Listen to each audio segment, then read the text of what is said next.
He comentado, les voy a explicar un poco cómo nos surgió a nosotros la necesidad de la ecografía del acceso vascular, ¿no? Pues en nuestro caso fueron mucha curiosidad, inquietud, ganas de innovar, el tiempo libre que tenemos todos durante las sesiones mientras los pacientes están conectados. Nosotros íbamos viendo al nefrólogo de nuestro servicio, al doctor Ibeas, que iba haciendo ecos, ¿no? Y los más curiosos nos poníamos ahí al lado, oye, ¿y esto cómo va? ¿Y esto qué es? ¿Y qué estás viendo? ¿Y qué, no?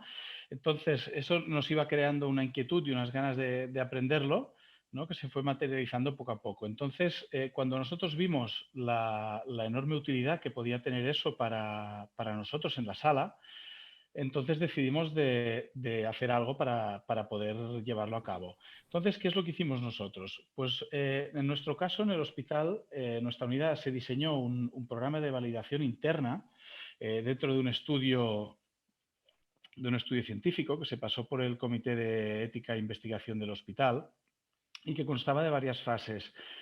Teníamos primeramente una fase teórica que constaba de unos artículos que había que leerse y estudiar y de un examen teórico con unas preguntas y que de ahí sacabas una nota y tenías que aprobarlo.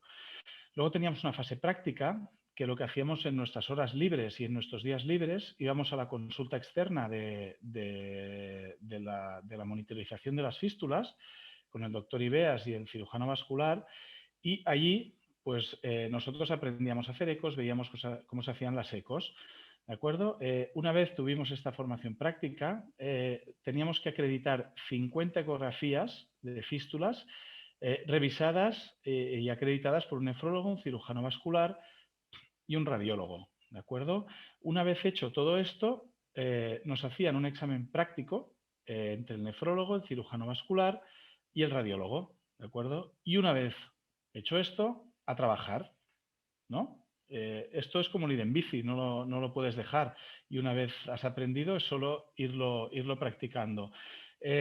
También os tengo que decir que durante las fases estas, tanto la teórica como la práctica, nosotros desde que detectamos nuestra necesidad y se despertó nuestra curiosidad, ¿no? Nosotros en los tiempos que disponíamos en la sala, íbamos cogiendo el ecógrafo, aunque no supiéramos bien lo que tocábamos, ¿no? Íbamos cogiendo el ecógrafo, lo poníamos, ostras, pues esto parece una arteria, esto parece una vena.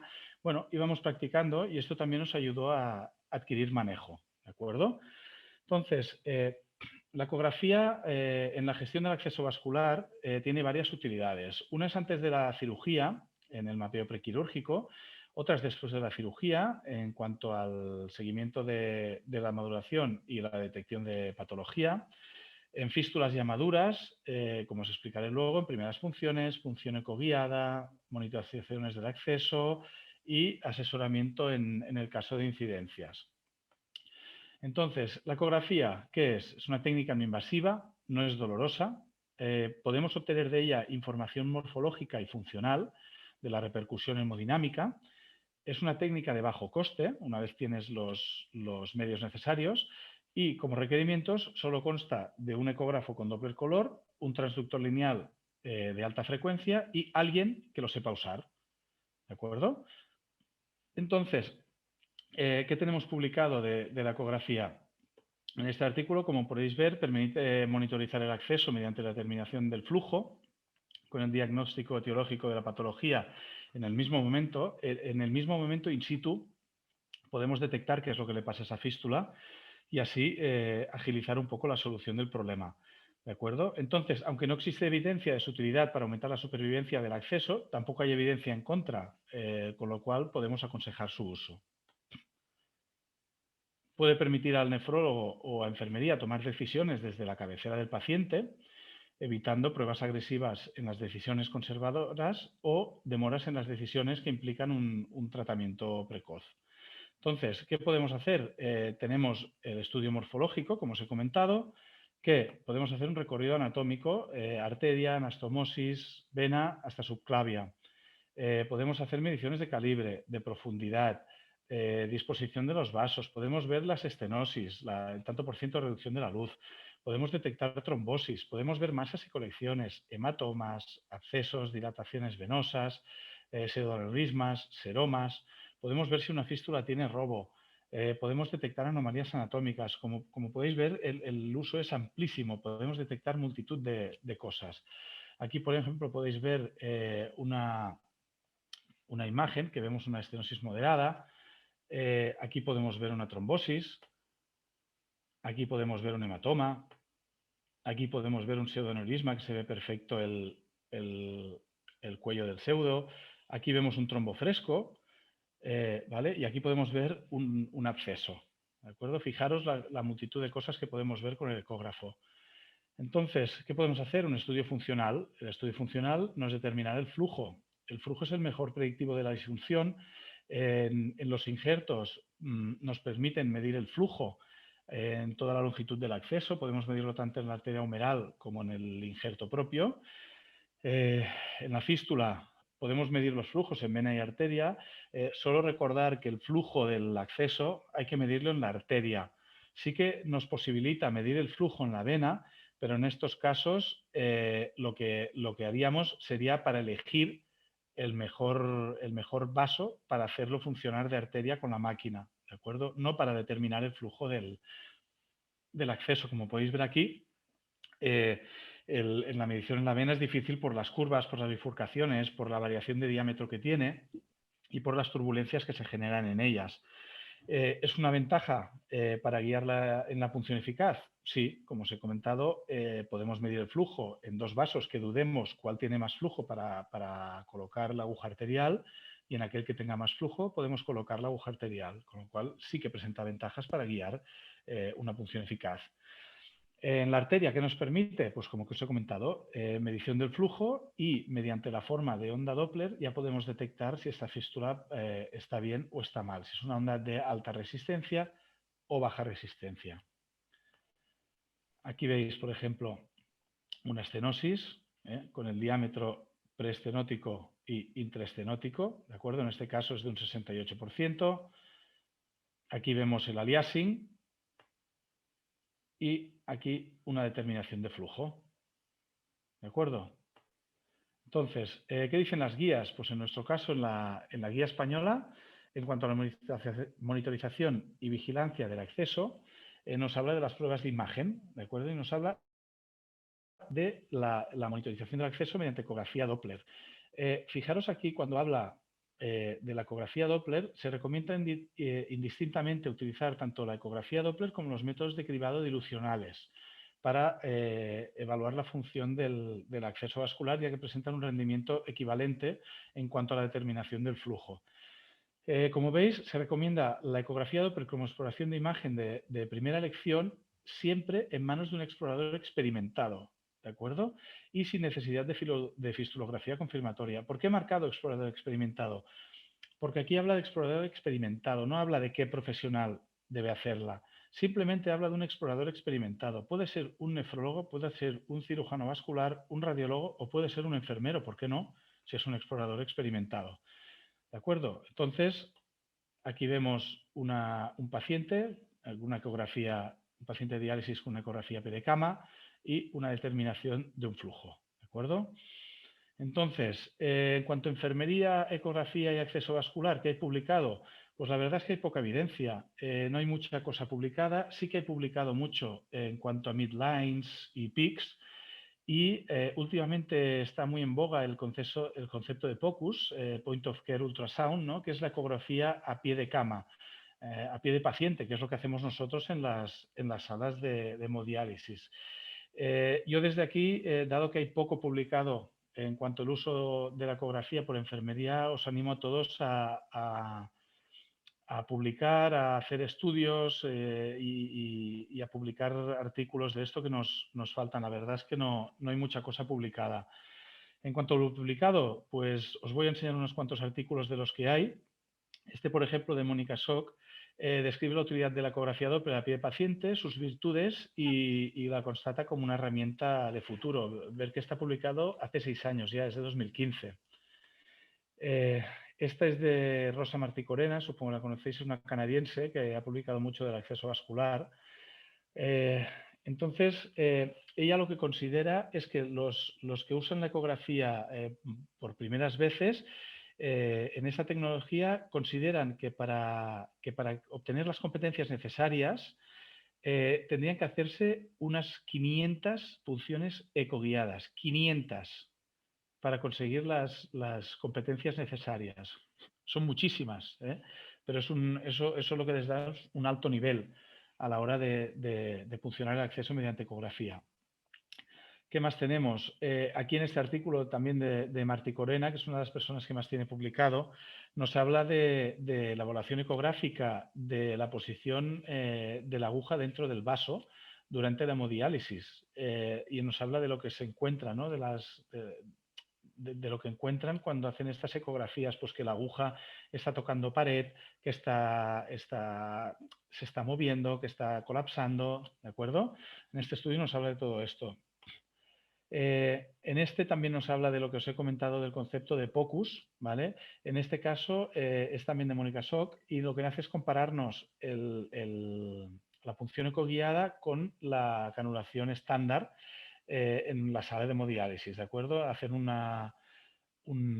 estudio controlado, ¿de acuerdo? Y de viabilidad de la técnica. Entonces, nos habla de que el Point of Care Ultrasound, el POCUS, está solo especificado en las guías de la Asociación Canadiense de Enfermeras de Nefrología, ¿vale? Es las únicas guías donde está publicado el uso de la ecografía a pie de cama por parte de enfermería, ¿de acuerdo? ¿Qué más? Este es un artículo que hemos publicado nosotros este mismo año, está dentro de un suplemento que se ha hecho en el Journal of Vascular Access sobre ecografía del acceso vascular, y en esta parte nosotros nos hemos encargado de hablar de la ecografía en la punción ecoguiada del acceso de diálisis, ¿vale? Entonces, lo que pretende ser artículo es un poco de resumen de lo que es la técnica y un poco de guía de cómo llevarla a cabo. Si tenéis oportunidad, pues os animo a leeroslo. ¿De acuerdo? Entonces, una vez visto lo poco que hay publicado, vamos a ver para qué nos sirve la ecografía en la sala de diálisis. ¿Qué nos permite? Nos permite instrumentar la punción. Por esta parte pasaré un poco por encima porque en la siguiente exposición mi compañera Carolina os explicará ampliamente lo que es la punción ecodirigida del acceso, ¿de acuerdo? Aquí vemos las dos técnicas que hay, que os la explicará ella luego, ¿de acuerdo? Y aquí, por ejemplo, un ejemplo de cómo una punción ecoguiada te puede... ¿Veis? Aquí, si veis aquí abajo, vemos la aguja, la punta de la aguja y una fístula con un stent. Después de detectar unas estenosis y ponerle un stent, nos pidieron que puncionáramos el acceso, ¿vale? Entonces, ¿cómo sabemos si estamos en el stent o no? Pues con la ecografía. Con la ecografía sabemos si estamos pinchando fuera del stent o dentro del stent. Aquí veis con el Doppler cómo se ve el flujo y el stent, ¿de acuerdo? ¿Qué más nos permite la ecografía? Ecodirigir la punción en primeras funciones. ¿De acuerdo? Vamos a recordar un poco las primeras funciones, la regla de los 6, que es que la fístula óptima para puncionar tiene que tener un flujo superior a 600, un diámetro mayor a 6 y una profundidad menor de 6. Son las guías que veo aquí. ¿Okay? ¿Qué más? En las del GEMAP pone aquí que se recomienda la realización de una exploración física sistematizada, eso siempre no hay que olvidarlo, y se sugiere la realización de una eco previa al inicio de las punciones tras su creación quirúrgica, y el grupo de trabajo sugiere como parámetros ecográficos de un acceso vascular maduro, fijaros que es acceso vascular maduro, no puncionable, sino un acceso vascular maduro, ¿vale? Unos diámetros de vena mayores de 0,405, una profundidad menor de 0,6 y un flujo del acceso vascular mayor de 500, ¿vale? Criterios de maduración. Entonces, ¿qué más nos permite? Uso en FABIS complejas o con anomalías anatómicas. Por ejemplo, FABIS con vasos profundos, FABIS con proximidad de arterias, sobre todo en fístulas de codo, que la arteria humeral está muy cerca de la vena basílica. Cuando tenemos varios vasos puncionables, como os he comentado antes, podéis medir el flujo de uno y del otro y ver cuál es el ideal para canular la aguja arterial.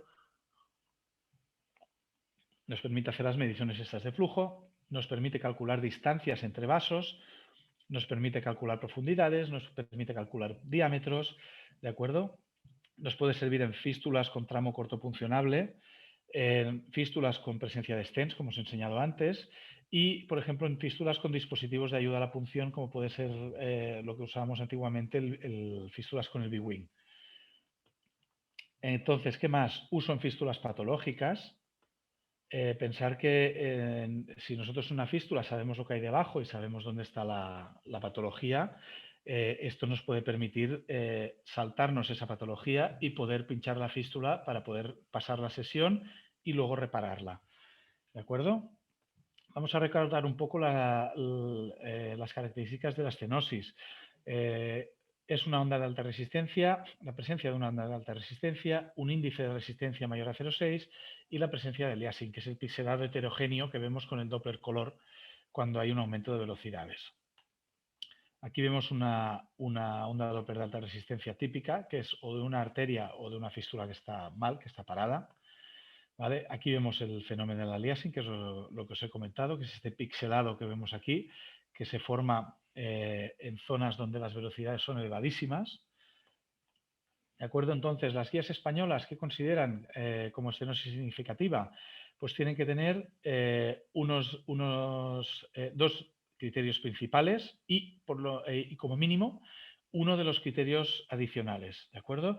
Los principales son una estenosis mayor de un 50, un pico de velocidad sistólica mayor de 2, un ratio de mayor de 2, o sea, más del doble de aumento de velocidades respecto a la zona preestenótica a la zona estenótica.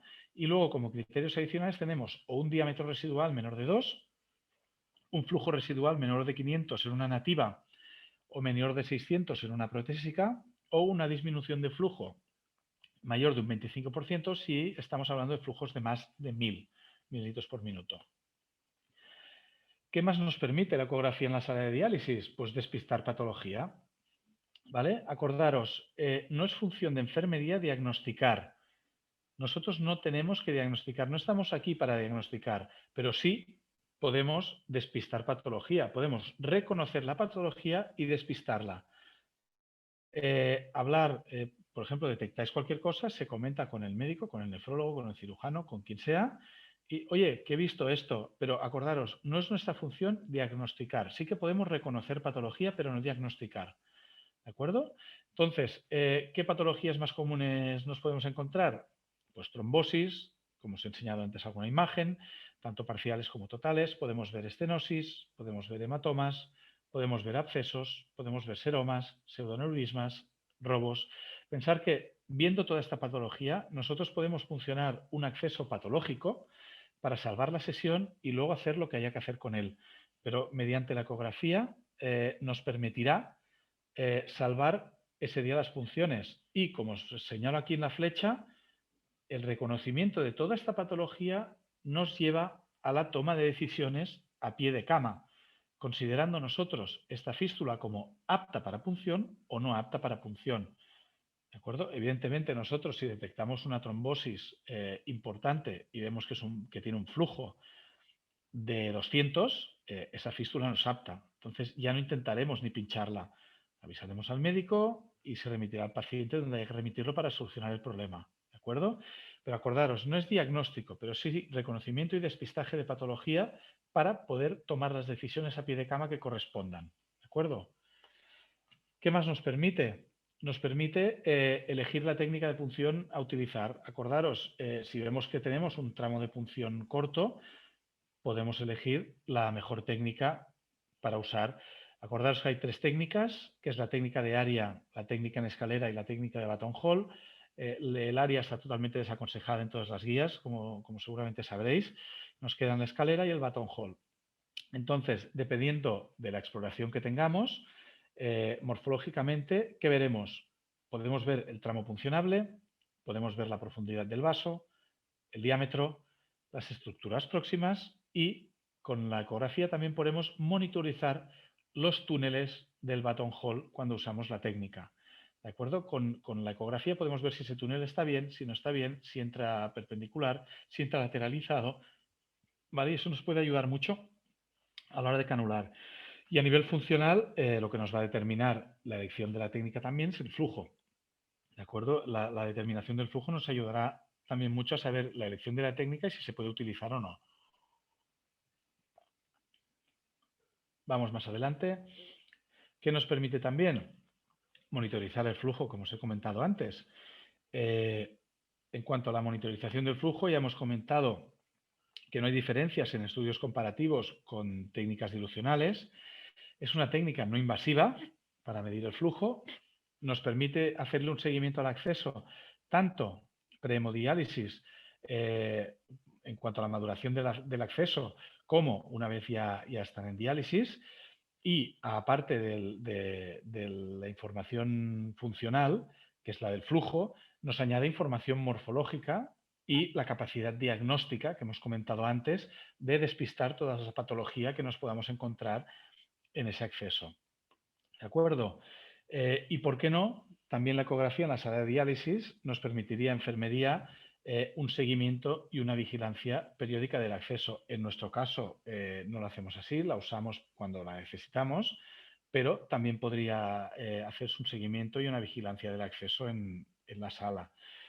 ¿De acuerdo? En cuanto a las conclusiones que podemos sacar de lo que hemos comentado de todo lo de la ecografía, es que la eco utilizada en los servicios de nefrología rentabiliza el equipo multidisciplinar al dotar al nefrólogo y a enfermería de capacidad de decisión, lo que os he comentado antes de la toma de decisiones. Podemos decidir en qué. En cuanto al mapeo, podemos decidir ante un diagnóstico precoz, podemos decidir un tratamiento, podemos decir priorizaciones, podemos hacer una punción ecoguiada de este acceso, podemos hacer el seguimiento y la vigilancia del acceso. ¿Y todo esto qué nos puede acarrear? Pues esto nos puede hacer descender la morbilidad en pacientes con una alta comorbilidad, como tenemos en el caso de los pacientes renales.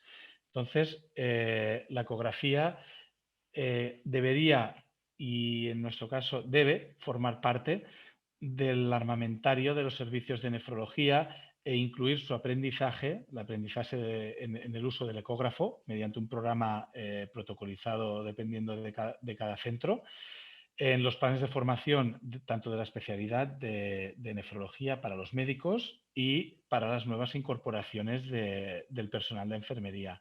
O sea, la formación en ecografía y su uso en las salas consideramos nosotros que es básico e imprescindible para el cuidado de nuestros pacientes. Sin más, aquí concluiría mi exposición. Os invito a todos cuando sea el turno de preguntas, a preguntar todo lo que os hayan quedado dudas, a compartir vuestra experiencia y a dialogar un rato que puede ser muy, muy enriquecedor. ¿De acuerdo? Pues sin más, muchas gracias. Aquí tenéis mi correo por si necesitas cualquier consulta y le paso la palabra a los compañeros.